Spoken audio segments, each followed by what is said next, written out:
Western civilization is moving closer to a point of irreconcilable, unstable equilibrium, as frighteningly increasing numbers of people trust nothing. Media, academia, and especially the governments are no longer held in high esteem. Regaining trust is often impossible after betrayal. However, transparency is essential to any healing process, and that is the essence of the Don Sullivan Show. Please listen to the team explore, probe, and debate cutting-edge science, technology, and computing. Play ball!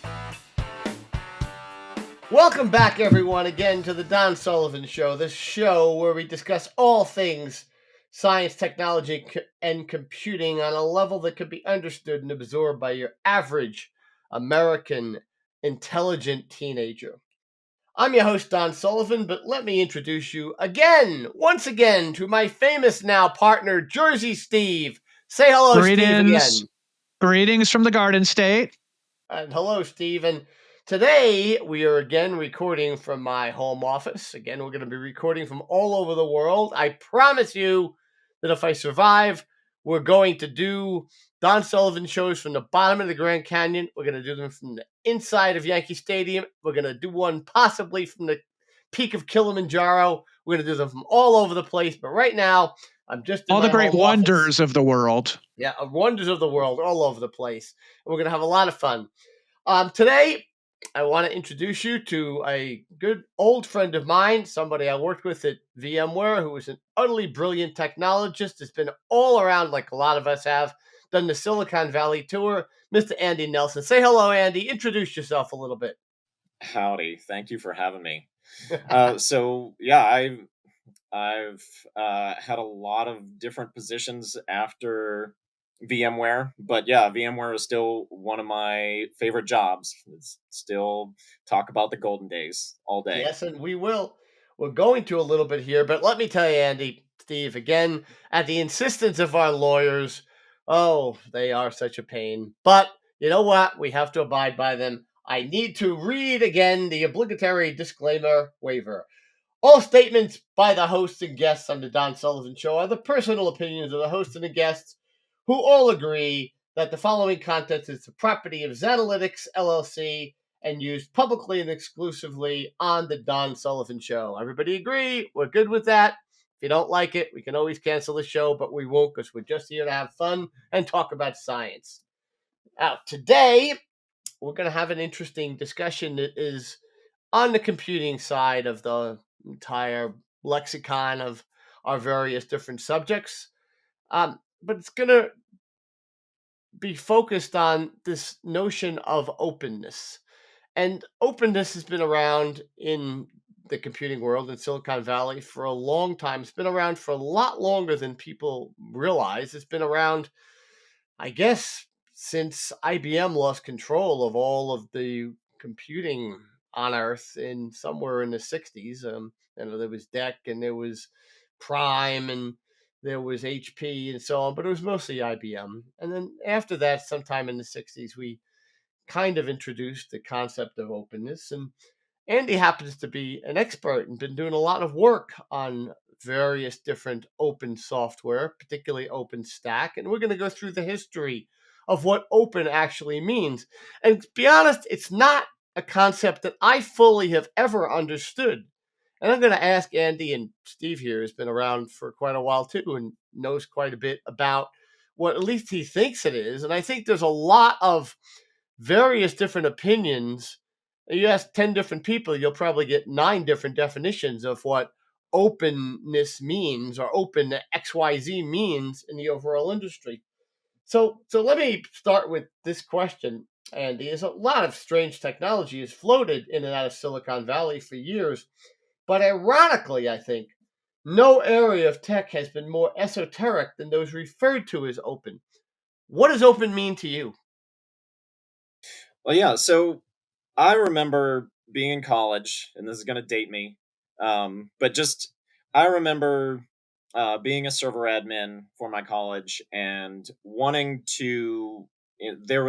I remember taking some of the advanced CS courses, and there were operating systems, and there was actually a way that some universities could get access to Windows source code.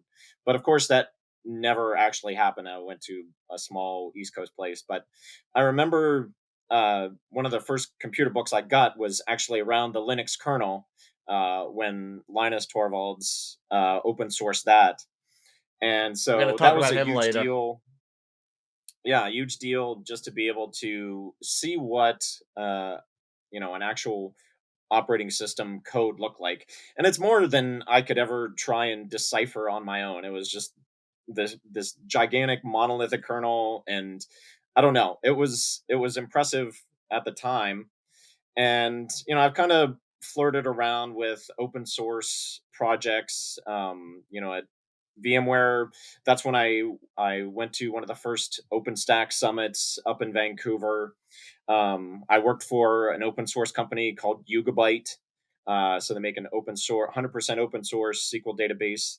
And just in my history, I think it's interesting because it's either gone down, kind of the ego route, where people release open software because it gets them publicity. It's easy to get attention around it, but also I can see it kind of being like a scorched earth strategy for different companies.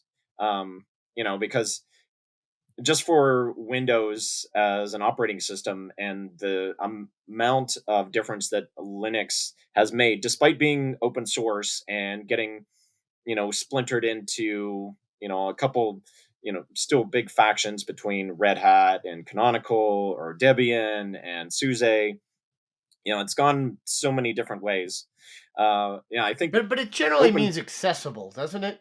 yeah, Accessible, and that all of us and everybody else in the world can actually make changes to it. I You can look guess at that, and change the code, right? That's pretty and much the gist of yeah. it. in a certain way, in the way Wikipedia allows anyone who is a full member to make their own changes. Anyone can make changes if accepted by the community, whatever that means. It's very amorphous, sort of.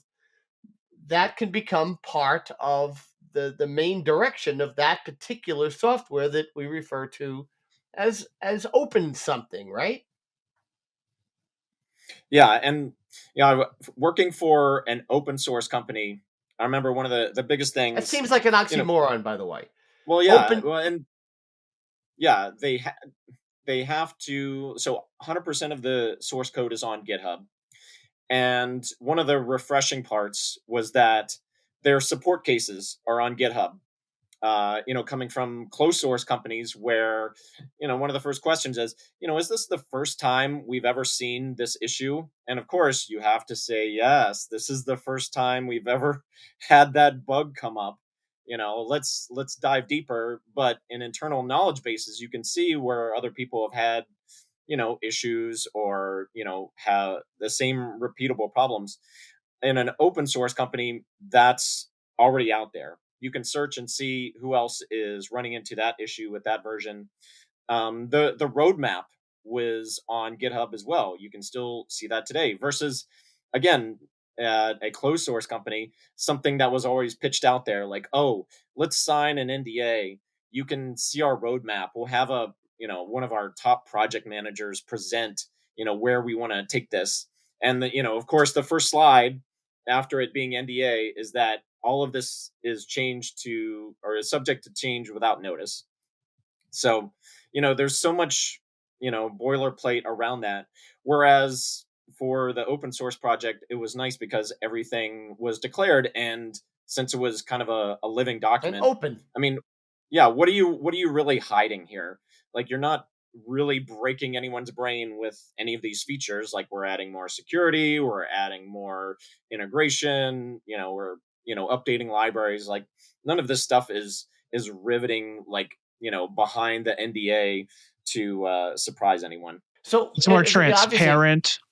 yeah, signing a non-disclosure agreement, an NDA, is implies that, or explicitly states that this is proprietary software of some kind, as opposed to the openness being it's available, all the source code is available, and again, it's potentially available for anybody to participate in the development of, which really is an incredibly interesting concept when you're dealing in what Western civilization, particularly the United States, that is economically purely based on capitalism and the idea of intellectual property being owned by the investors and the initial developers, the creators, and so on. So these are complete dichotomy in development philosophies as when it comes to the entire industry, all of computing in the last 50 or 60 years. And I think it's fair to say, at least at the early stages, that Unix itself was the first truly open technology, and open in the sense again that it wasn't IBM as I mentioned before, but there were a number of different Unix flavors such as System 5 and BSD and many others, and they were to a certain extent open. But then comes Solaris, right? Solaris is definitely owned by Sun. Before Sun, of course, was acquired by Oracle, but Solaris is not open at any given point in time, and Solaris in the 80s is what's driving the development of Wall Street, and it is running the whole microcomputer industry again before Sun did not take the next step and gets acquired by Oracle. So, but all of Unixes, other than that, were to some extent open because you could create another one. And then comes the aforementioned Linus Torvalds, and then by definition, it's wide open Linux. And it's sort of a joke at first, especially when compared to actual personal computers that had been dominated for a decade or so at that point by Microsoft and Intel and Windows. But then it changes the whole world and it branches itself off into dozens of different flavors. So you know a lot more about this than I do, and I've just kind of described it, Andy. So what do I have that right, or am I missing any aspect of where it really took off openness with Linux? Yeah, I mean, it's. I think it's the problem with how do you have a like revenue model. Like once it's out of just researchers, and there's a lot of people that okay, I can see the source code, I can contribute, but how do I actually make this my day job? Versus and like with Unix, yeah, it splintered because I remember all the different. There was HPUX, there was AIX, Solaris, of course. It had splintered into all of these different corporate enclaves, and yeah, I mean of course, then they're selling hardware. Of course, you're buying the OS, but that OS was specific to their chipset, and Linux, I think really got started because it was an open source operating system and it was based on x86.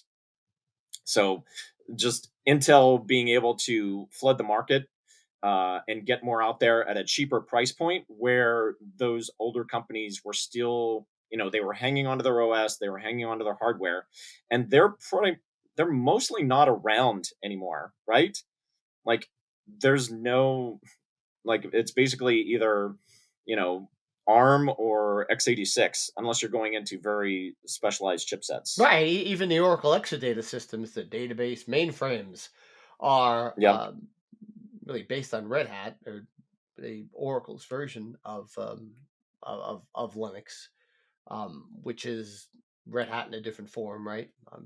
So um, we're still obviously there's still a lot of different Unix systems that are in operations. There's hell as many mainframes still as there are anything else. But when it comes to virtually everything that has developed over the last 25 years, up until the last few years, it is x86 based and then into ARM and so on, right? Yeah. Well, yeah, and then you can see the like right now I work for Canonical, and they're basically they have Debian as upstream. As a And version of Linux for anybody who yeah, know the, yeah. yep. Yeah, and so where you have Red Hat, and they were acquired by IBM.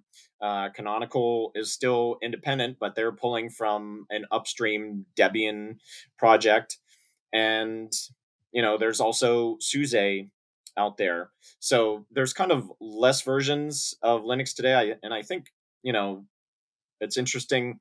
Microsoft still hasn't really open sourced their operating system. And even if they did, what would you even make out of all of this spaghetti code? I think I said, I had I think copy. it's very generous that you refer to it as an operating system, by the way, but that's a Well, different story.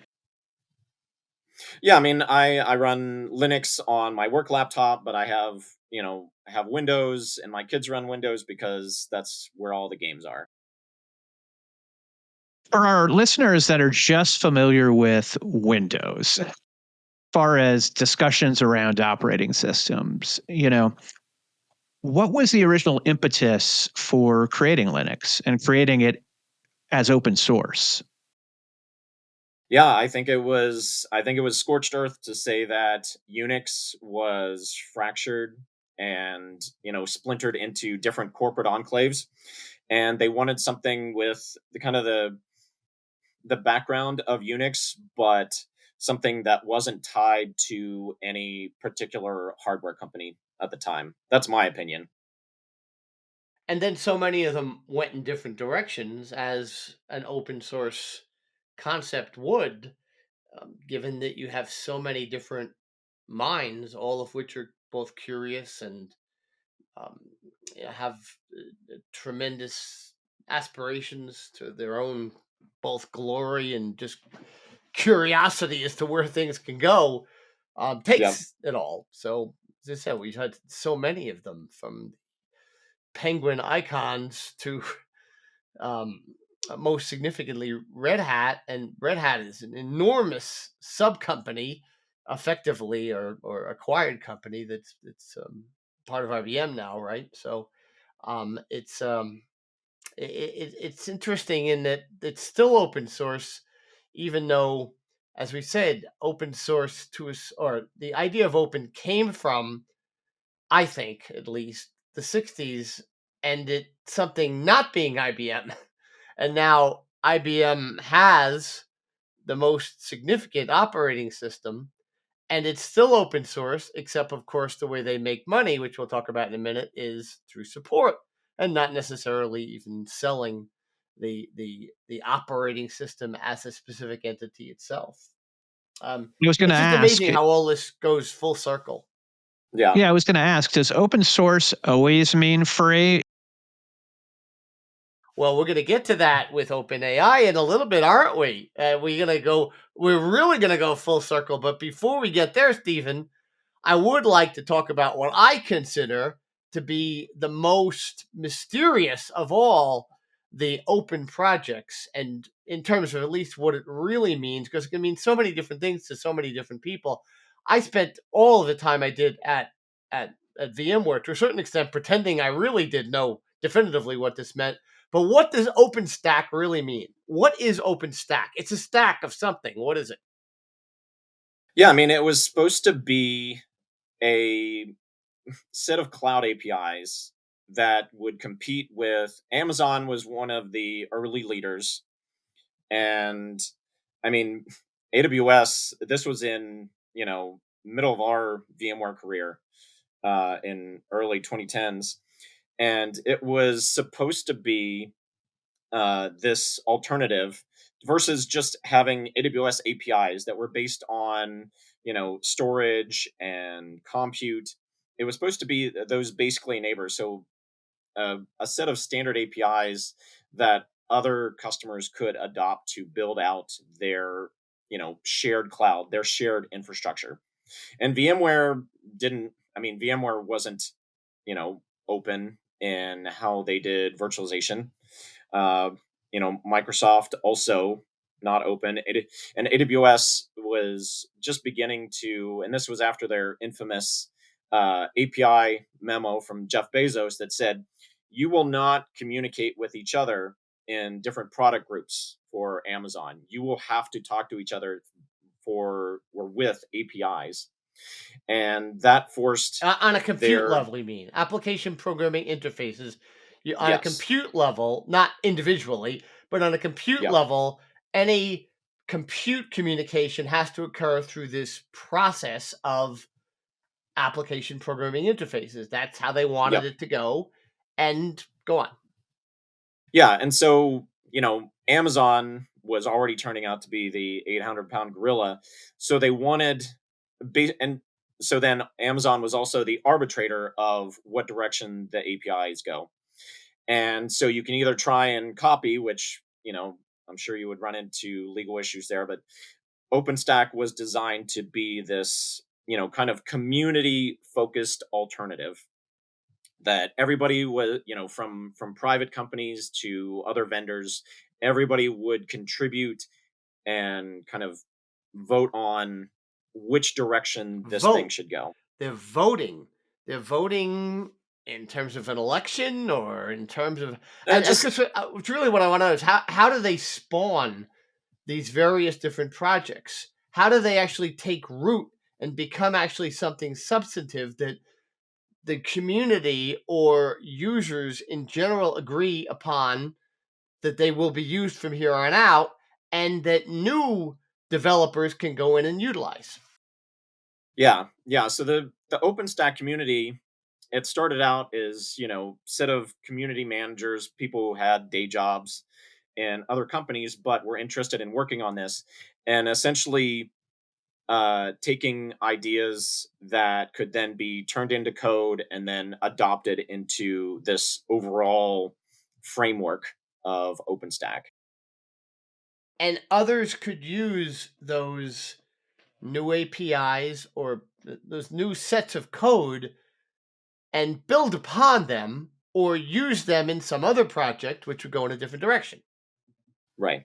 right? Yeah, and yeah, underneath it's was still basically planned for Linux. It was using some hypervisor underneath, but OpenStack itself was just trying to make I guess cloud infrastructure accessible to anyone that wasn't going to be on AWS.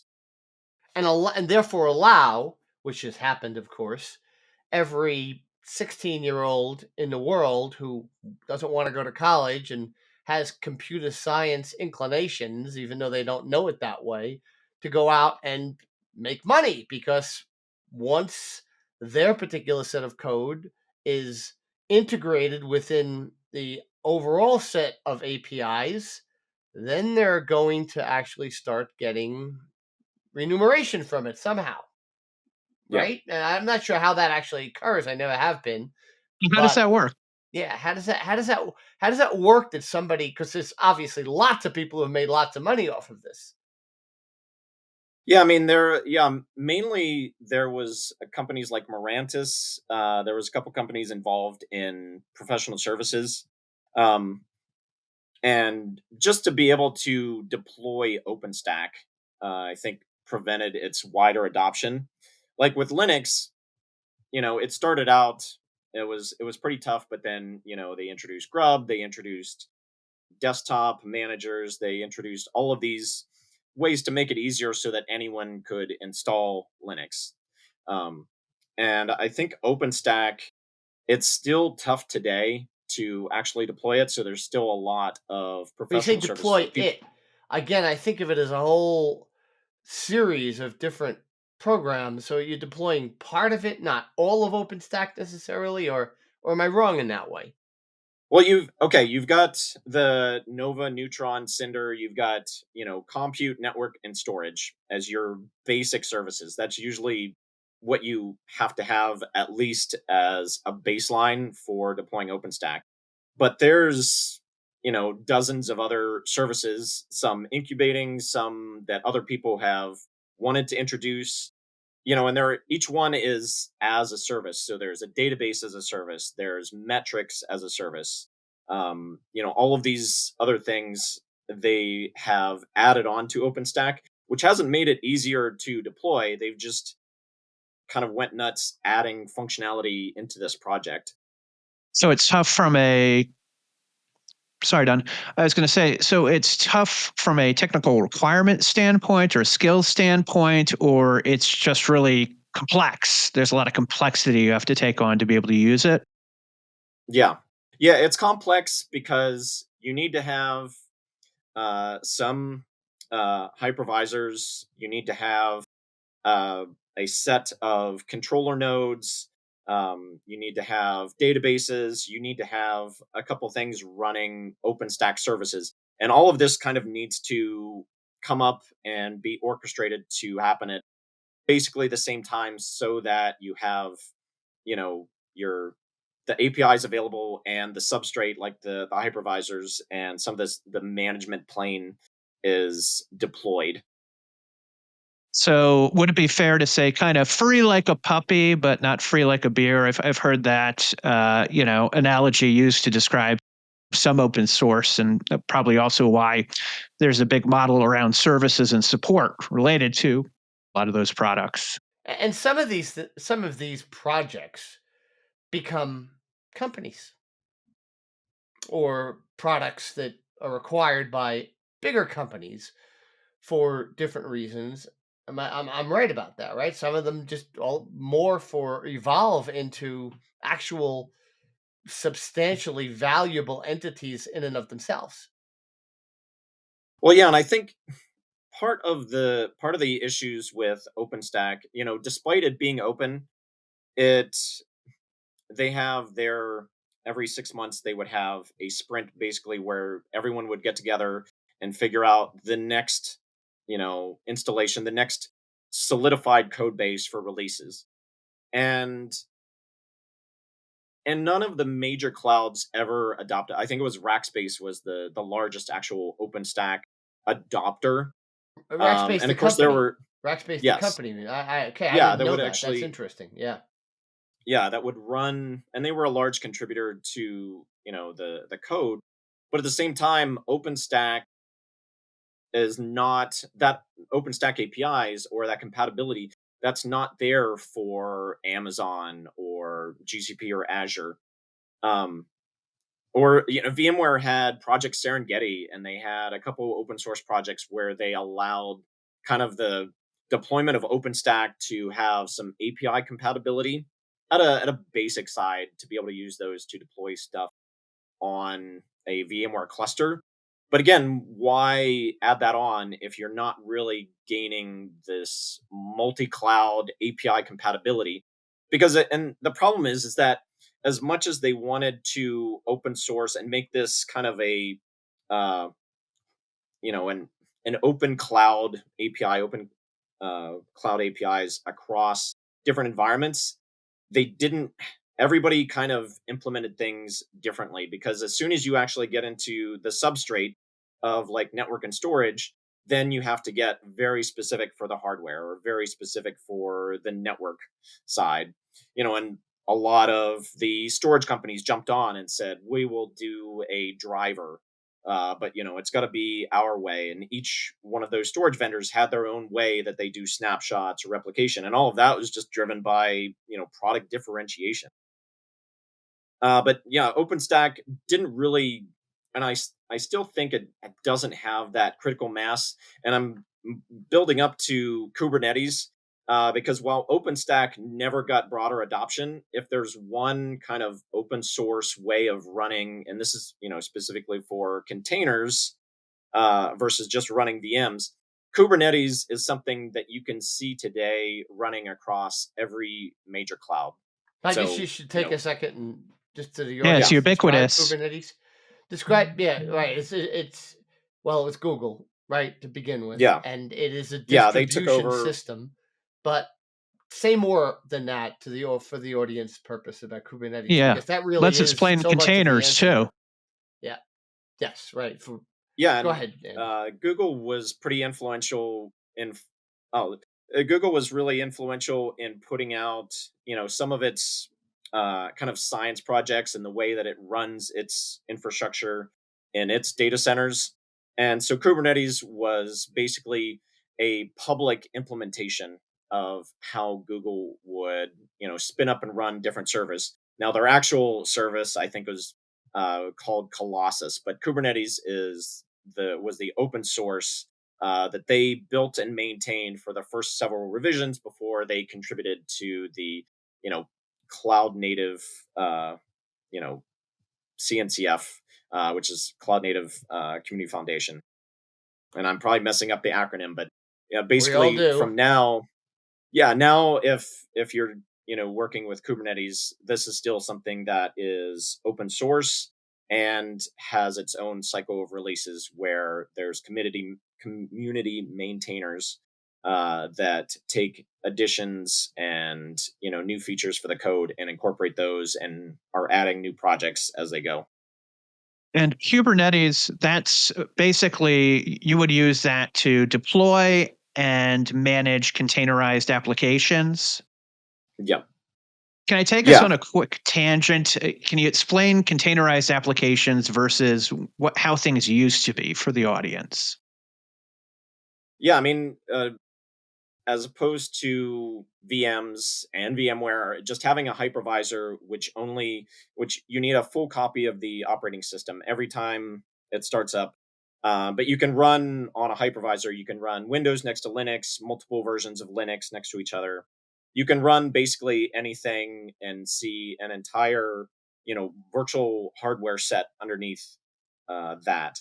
For a container, you're skipping some of the parts for efficiency, and so if I know I'm running Linux and I just need to run additional containers, so I want some virtual hardware, I want some independence, but still this can be, leverage some parts of that, root or that host OS, then I can make some savings. And, really, I just want a copy of the OS where I can run my own dependencies, I can run my own application, um, without having to kind of deal with the rest of the complexity of their virtual machines. So, Stephen, I've always described the differences that virtualization abstracts the hardware and containerism abstracts the operating system. So instead of a monolithic application, you're kind of breaking it down into smaller parts that are more portable. Yeah. Yeah, and there's cistern containers and application containers, so there's a couple different levels, but yeah, basically. Yeah. I mean, obviously, I'm oversimplifying it the way I said, but that is sort of right. And it's so it's sort of it was a small substep in the evolution of all of this, and that's where Kubernetes came in, and again became ubiquitous. Of course, it was Google as well, which kind of by definition made it ubiquitous, right? Yeah, they definitely got the project going. I don't know if someone if they had just put out the code as a science project. I mean, Google brought a lot of their coding knowledge, but also just the name recognition that Google can put with any project, and be able to give it some momentum to get going. And again, it was open to the extent that we at VMware took it and created our own and called it Tanzu, right? So it's um, and obviously there were differences in regards to the fact that VMware is purely virtualization with other stuff, but it's still the same basic idea. So, all Yeah. right, It's getting us, interesting. yeah, getting us sort of back on track though. I'm wondering from a business perspective, because again, this is America. Is it possible for certain IP that starts out as OpenStack or open to become not open, to become proprietary? And how does that work? Because it's owned by everybody, kind of. It's absent the support aspect of it, which could certainly be transactional. But how does it become owned by everybody and then owned by just somebody? Well, yeah. So this was a pretty different move in my career. So after I worked at Nutanix, I mentioned Yugabyte, and so of 37 people, 36 worked on the database, worked on the code, and I was the guy that didn't At because Yugabyte. I was working on what's that? At Yugabyte. So I was I was working on everything around uh, the Google Marketplace, AWS Marketplace. I was working on Terraform modules. I was working on, Kubernetes operator. I was working on integration with all of these other pieces and doing blogs and talking to customers. And the really interesting piece was that I for AWS, they wanted you to go through security scanning, of course. Um, Now for Google, they didn't care, but they wanted to know every single piece of open source that was in your open source software before you listed it, because it has to deal with attribution. And that's when I got my eyes open, because there's actually, I don't know, tens, hundreds of different open source licenses. And, suddenly it was exploded my mind, because, there's MIT, there's BSD. If you've published any code on GitHub, I think there's a little drop down where it asks you, oh, what kind of open source license are you publishing this under? And I'm not a lawyer, and all the disclaimers that None of my us advice are. is None of us want to Sounds be. like yeah, there is a big legal aspect to this stuff too. yeah, Yeah. Once you say the yeah, word and license, they are. yeah, and so you have some that are 100%. You take it, you copy it, you use it, that's fine. No one cares. Like, it is completely up to the world at large. And then there's other open source licenses that say, and they have very strict licensing terms.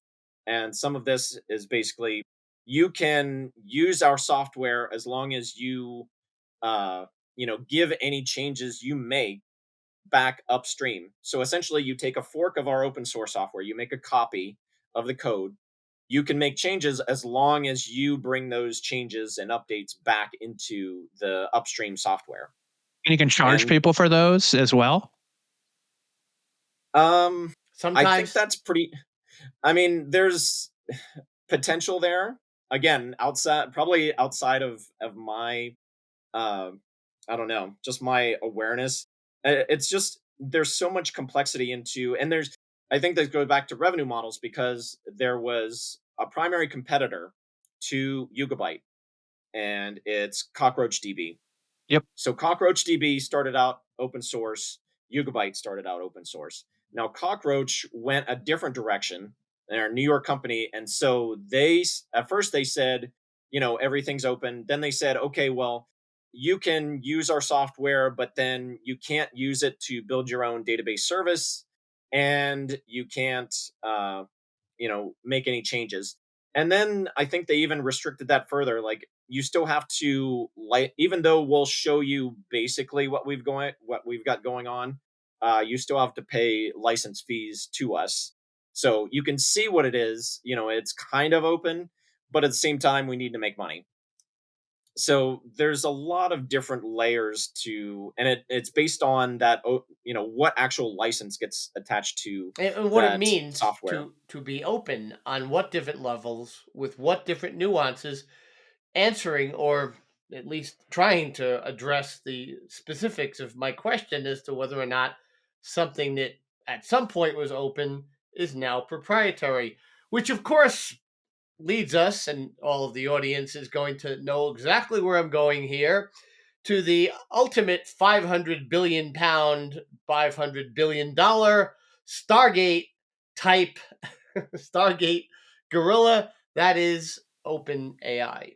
What does that really mean? And how is it that just a few short years ago, the whole notion of open AI and AI being open, started by some of the most important people on this planet, so who shall at the moment be unnamed, is now moving in a direction of becoming one of the world's most significant and biggest companies in ways that we don't have to get into in detail right now, but everybody knows what we mean. How is open AI?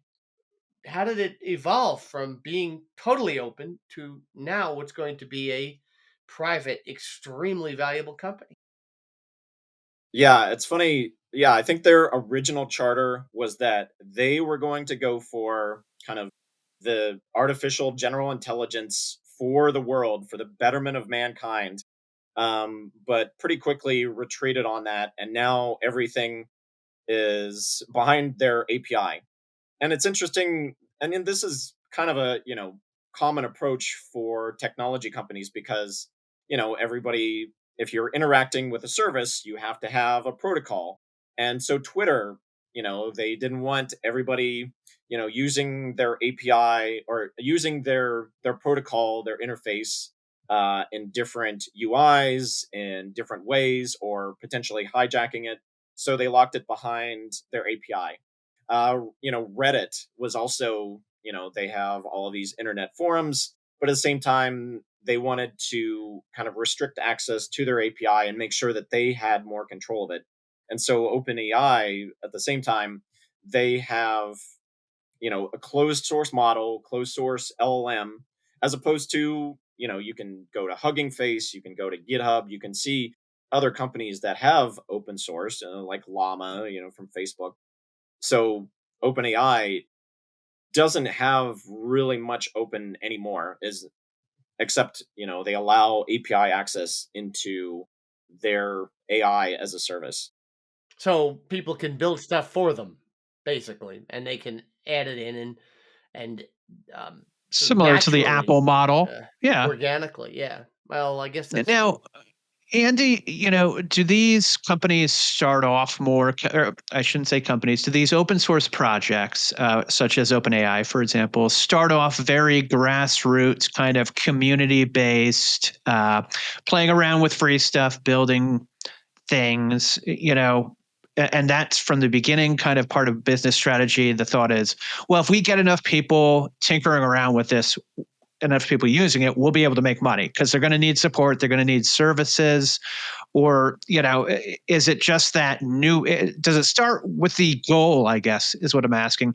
Is the goal always from the beginning kind of just we're going to make money at some point, or is it a shift in who gets involved in these types of projects once people see, oh, this could go somewhere, let's inject the money making capacity here.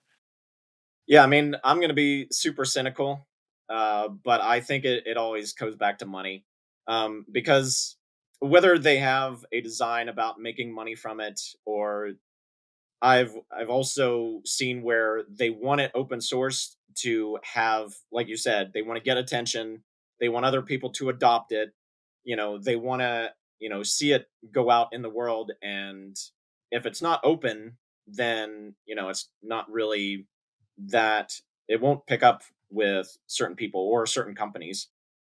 And, it's kind of takes me back to one of the original things around when I was working with security.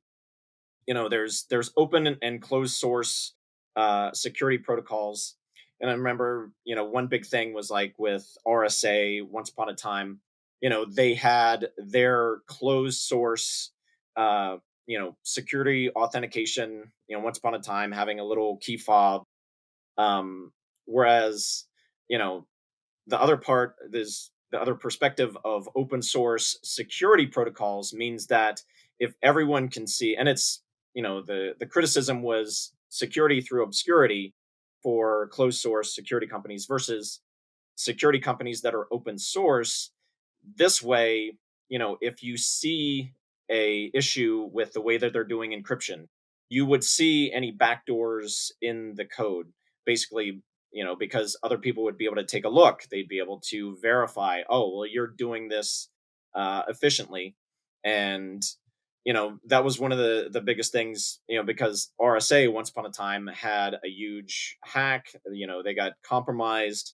From what I heard, they were ripping cables out of servers in the data center once they figured out that someone had actually broken into their secure enclave and were pulling the source code for the RSA servers and all of that. you know I remember after that It time you sounds could like a not Netflix get special. Wi-Fi. Yeah, you couldn't get Wi-Fi in an EMC office after that point, because everything got so locked down. Well, I think in general we're all somewhat cynical, and we kind of have to be in a capitalistic society, a society, I'll say much more politely, based on free enterprise, that the idea of starting something off that's open and allowing everybody who wants to contribute, and then eventually making it into a company that becomes a behemoth, is something we're not going to be able to necessarily get away from. But we're going to have you back on, Andy, as these months go on, as the time goes on, as long as you're willing and don't find the results of the Don Sullivan Show to be too distasteful. We'd love to have you back on, but I would like to end this particular conversation up by asking you, where do you predict, and we'll hold you to this as time goes along, where do Okay. you predict this concept of openness to go, especially after what is absolutely going to be an injection of some cynicism in the whole world experience of the present state of open AI? Where do you perceive openness, and your expertise is in OpenStack, I know, but where do you perceive it all going in the next, say, 3 to 5 years? Yeah, I mean, I would like to be hopeful. Um, and I think there's been a lot of layoffs and corporate restructuring, so that just because companies are closed source doesn't mean you know, there's a lot of questions about revenue for these companies. And I'm hoping that with, kind of the open source tooling out there, that people can figure out new things that they can do. Like, it would be nice to not have, kind of these walled gardens, where you have to kind of pick a faction, and that's what you have to go all in on for your career.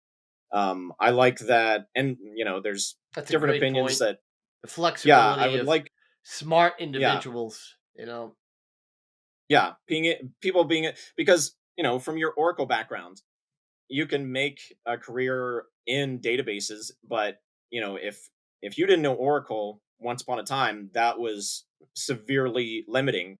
Whereas today, there's a lot of different directions that you can take. Well, And and I know folks who are no longer with VMware and who have tremendous skill sets in that somewhat narrow space, as I have for most of my adult career. But they're not necessarily myself, but others are limited, because they really just want to stay within that narrow chain. You don't. yeah, Um, I have a lot of different directions to go in, but those who do wind up seeing themselves sometimes being very, very valuable in that narrow area, but also being very limited. And things are changing so fast, that we see. Do you think things are going to get more specialized or less? Sorry, Don. Just curious. yeah, that's a tough one.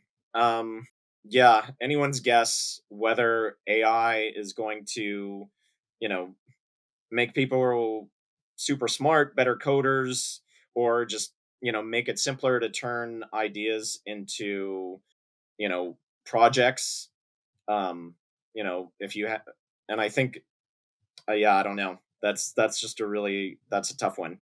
Or, if it's closed source AI, I guess that's, yeah, and that's the argument, is that, what if we reach, this, super intelligence, but it is locked away and only usable by Elon Musk, or, some other multi-billionaire, We're very once black we actually box. achieve that. Right. It's a black box. There's no, you can't see into it. So you're not, yeah. So yeah, Well, folks, sci-fi. Steve, Andy, I think we have run out of time here in this wonderful conversation, which, as I said, Andy, we're going to try to have you back on and discuss this more, especially as it evolves over the months and years. Stephen, um, say goodbye to everybody, Steve, because we're going to be back on soon. But so say so long and not goodbye. Go ahead. Absolutely. No, thank you for joining us, Andy. And yeah, we'll be back And thank soon. you, Andy. Thanks for thanks for joining us. We'll see you next time. And Thank you, everyone, for listening, and please tune in again. And remember, folks, download everything, listen to us all, and remember that all at bats are situational. So, see you next time.